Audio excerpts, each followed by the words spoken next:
అరగంట పాటు కురిసిన కుండపోత వానకి ఏలూరు నగరం జలమయమైంది. ఈదురుగాలులతో కూడిన భారీ వర్షానికి నీరు డ్రైనేజీల నుంచి రోడ్లపైకి చేరింది. దీంతో వాహనదారులు తీవ్ర ఇబ్బందులు ఎదురయ్యాయి. పలుచోట్ల వర్షపు నీరు ఇళ్లలోకి చేరడంతో లోతట్టు ప్రాంతాల ప్రజలు ఇబ్బందులు పడ్డారు. పలుచోట్ల చెట్లు కొమ్మలు విరిగిపడ్డాయి. పలుచోట్ల విద్యుత్ సరఫరాకు అంతరాయం ఏర్పడింది. మున్సిపల్ సిబ్బంది డ్రైనేజీలో చెత్తను తొలగించే పనిలో నిమగ్నమయ్యారు. దీంతో రోడ్లపై చేరిన వర్షపు నీరు తగ్గుముఖం పడుతోంది.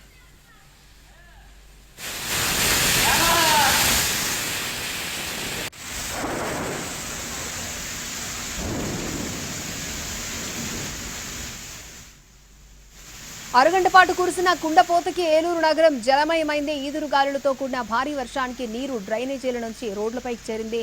దీంతో వాహనదారులకు ఇబ్బందులు ఎదురయ్యాయి. పలుచోట్ల వర్షపు నీరు ఇళ్లలోకి చేరడంతో లోతట్టు ప్రాంతాల ప్రజలు ఇబ్బందులు పడ్డారు. పలుచోట్ల చెట్ల కొమ్మలు విరిగిపడ్డాయి. పలుచోట్ల విద్యుత్ సరఫరాకు అంతరాయం ఏర్పడింది.